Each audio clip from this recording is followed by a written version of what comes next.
नमस्कार दोस्तों, स्वागत है आपका अपनी डेली अपडेट्स यूट्यूब चैनल पर। हम बात करेंगे राजस्थान पीसीएस, झारखंड पीसीएस और उत्तर प्रदेश पीसीएस के बारे में। यदि अभी तक आप लोगों ने चैनल को लाइक शेयर सब्सक्राइब नहीं किया है तो जल्दी से लाइक शेयर सब्सक्राइब कर दीजिए, जिससे कि आप सभी को इसी प्रकार की सटीक जानकारियाँ मेरे वीडियो के माध्यम से लगातार प्राप्त होती रहें। बहुत बड़ी खबर निकल कर सामने आ रही है झारखंड पीसीएस के बारे में, तो हम खबर पढ़ लेते हैं। यहाँ पर हम छठी झारखंड जो पीसीएस परीक्षा है उसके बारे में बात करेंगे।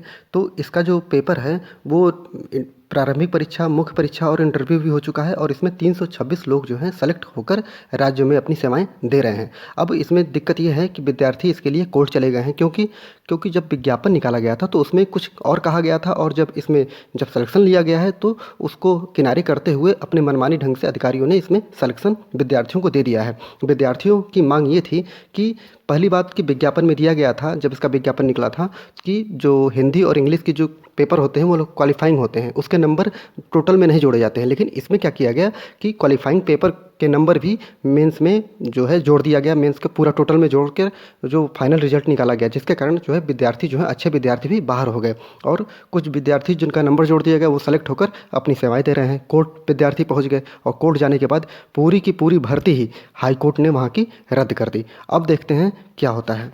झारखंड की हाई कोर्ट ने झारखंड लोक सेवा आयोग को अब डायरेक्ट बोल दिया है कि आप लोग अब जल्दी से जो 326 विद्यार्थी हैं उनको बाहर निकालकर जो अब रिजल्ट तैयार किया जाएगा उसमें इंग्लिश और हिंदी के क्वालिफाइंग नंबर को जो जोड़ा गया था उसको हटाकर नया रिजल्ट जारी कर दिया जाए और उसमें चयनित विद्यार्थियों को नियुक्ति प्रदान कर दी जाए। अब देखते हैं कि क्या होगा।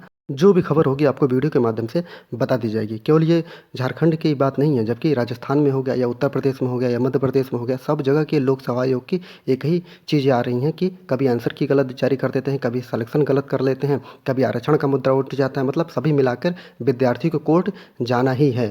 अगली खबर राजस्थान पीसीएस 2021 के बारे में है। तो यहाँ पर जानकारी के मुताबिक जो राजस्थान पीसीएस 2021 की परीक्षा में याचिकाकर्ताओं की तरफ से 12 सवालों को गलत बताया गया था और इसी को लेकर याचिका लगाई गई थी। यह याचिका अंकित कुमार सहित कई छात्रों द्वारा लगाई गई थी और इस पर जो है वहाँ की जोधपुर हाईकोर्ट ने जो प्रारंभिक परीक्षा थी उसको अब रद्द कर दिया है और डायरेक्ट बोल दिया है कि अब जो होगा आप लोग रिवाइज आंसर की जब तक जारी नहीं करेंगे तब तक कोई परीक्षा नहीं होगी। जो 25 फरवरी को पेपर होने वाला था वो भी अब कैंसिल कर दिया गया है, अब वो पेपर नहीं होगा। इस प्रकार राजस्थान लोक सेवा आयोग को दोबारा आंसर की जारी करना पड़ेगा, क्योंकि 12 क्वेश्चन गलत हैं। इस प्रकार आप देख सकते हैं कि जो विशेषज्ञ होते हैं वो चाहे उत्तर प्रदेश के हों, चाहे वो मध्य प्रदेश के हों, चाहे वो राजस्थान के हों, सभी विशेषज्ञ कौन सी विशेषज्ञता इन लोगों के अंदर होती है कि ये लोग क्वेश्चन भी सही से नहीं बना पाते हैं। अब देख रहे हैं कि 12 क्वेश्चन यहाँ पे यूपी टेट में और पीसीएस में जो भी है ये विशेषज्ञ ही कमाल करते हैं। इन्हीं के कारण ही जो है पेपर जो है हाई कोर्ट में बच्चे लेके पहुँच जाते हैं। कम से कम इन्हीं विशेषज्ञों को बदल दीजिए, विद्यार्थियों का टाइम और लोक सेवा आयोग का टाइम, इन दोनों का टाइम बचेगा और सरकार भी बची रहेगी। इसलिए सरकार को इस पर अधिक से अधिक ध्यान देकर इन विशेषज्ञों को पहले हटा देना चाहिए और कोई अच्छे विशेषज्ञ जो भले ही कम पढ़े लिखे हों लेकिन कम से कम क्वेश्चन जो हो वो सही बनाएं, उन्हीं को ही विशेषज्ञ बोलिए और उन्हीं से ही पेपर बनवाइए, तभी जाकर विद्यार्थियों का और सरकार का कल्याण होगा। विद्यार्थी ज़्यादा सरकार से परेशान नहीं होते हैं, विद्यार्थी बल्कि इन्हीं अधिकारियों और इन्हीं विशेषज्ञों के कारण ही जो सरकार है उनकी आलोचना भी होती रहती है। सरकार को इन अधिकारियों और इन कर्मचारियों और इन विशेषज्ञों को अगर सही कर दिया जाए, इनके ऊपर कोई कार्रवाई कर दी जाए, तो ये मान के चलिए कि जो विद्यार्थी हैं आधा से अधिक जो आक्रोश है वो शांत हो जाएगा और सरकार पे उंगली भी कोई नहीं उठाएगा, क्योंकि विद्यार्थियों को कुछ नहीं चाहिए, वो तैयारी करते हैं और वो अपने मेहनत पर भरोसा भी करते हैं। बस सही तरीके से ये लोग पेपर तो ले लें, कम से कम सरकार को इस पर ध्यान देने की ज़रूरत है, नहीं तो ये अधिकारी और कर्मचारी और विशेषज्ञ एक दिन सरकार को ले डूबेंगे।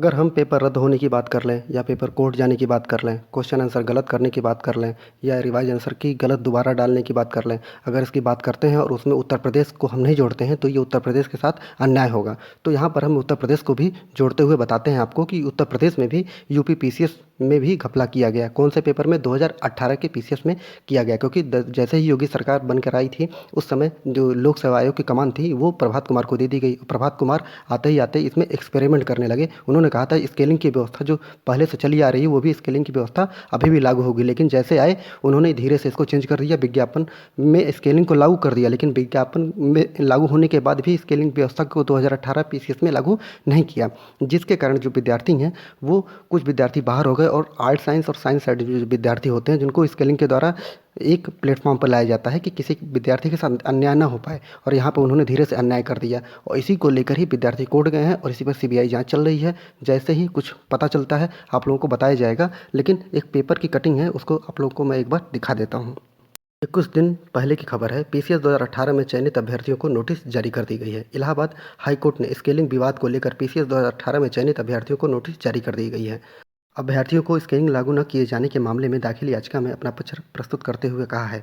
यह आदेश न्यायमूर्ति अश्विनी कुमार मिश्र ने पीसीएस 2018 के अभ्यर्थी अखंड प्रताप सिंह की याचिका पर दिया है। याचिका में पीसीएस 2018 की मुख्य परीक्षा के परिणाम एवं अंतिम चयन सूची को चुनौती दी गई है। साथ ही दोनों को रद्द करने की मांग भी की गई है। स्केलिंग लागू करने की आवश्यकता कुछ मामलों में होती है। उन्होंने बताया कि इसे आयोग ने एक विशेषज्ञ जो कमेटी है, यहाँ पर भी इन्होंने विशेषज्ञता दिखाई दी है, कमेटी बैठा दी गई। कुछ भी होता है तो ये लोग पता नहीं क्या तुरंत विशेषज्ञ कमेटी बैठा देते हैं, और जो कमेटी में बैठे होते हैं वो फिर से दोबारा ही गलत रिजल्ट जारी कर देते हैं, फिर से विशेषज्ञ कमेटी बैठाई जाती है। अब जो भी हो, विशेषज्ञ ही, उनके बारे में क्या कहा जाए। 26 फरवरी 2020 को कमेटी की रिपोर्ट में कहा गया कि कुछ विषयों में अभ्यर्थियों को मिलने वाले अंकों में अंतर इतना अधिक है कि स्केलिंग लागू करने की आवश्यकता पड़ती है। तो अब देख लेते हैं, जो भी खबर होगी आप लोगों को वीडियो के माध्यम से बताई जाएगी, क्योंकि ये कोई नया मैटर नहीं है उत्तर प्रदेश में। लगातार ही अभी तो मैंने तो अभी 1.5 महीना हुआ मेरे चैनल बनाते हुए, मैंने 1.5 महीने में सब कुछ देख लिया है कि यहाँ पे कोई ऐसी भर्ती नहीं है जो बिना कोर्ट की जाए पूरी होती है, जिसमें नौकरी मिलती हो या नौकरी नहीं मिलती हो। ये तो उत्तर प्रदेश की सबसे बड़ी नौकरी है पीसीएस की। लेकिन अब बताइए टेट में कौन सी नौकरी मिलने वाली। टेट तो क्वालिफाइंग है, लेकिन वो भी कोर्ट में पहुँच गई है, तो आप एक स्तर जान सकते हैं। अब यही है सरकार से, वर्तमान सरकार से। सरकार ने तो अच्छा काम किया है, लेकिन ये जो अधिकारी हैं और कर्मचारी हैं और जो ये विशेषज्ञ हैं, यही ले डूबेंगे इनको। इसीलिए सबसे पहले कार्रवाई इन विद्यार्थियों के ऊपर नहीं, बल्कि ये विशेषज्ञों के ऊपर, अधिकारी कर्मचारियों के ऊपर ही करके इनको सही करना चाहिए। 2 दिन से मैं करंट से संबंधित कोई अपनी वीडियो नहीं डाल पा रहा था, लेकिन अब कल से रेगुलर रहूँगा और कल से आप सभी को पूरी वीडियो लगातार प्राप्त होती रहेगी। अगर अभी तक आप लोगों ने चैनल को सब्सक्राइब नहीं किया है तो जल्दी से सब्सक्राइब कर लीजिए, क्योंकि इसी प्रकार की सटीक जानकारियाँ लगातार मेरे वीडियो के माध्यम से प्राप्त होती रहेंगी। पूरा वीडियो देखने के लिए बहुत बहुत धन्यवाद।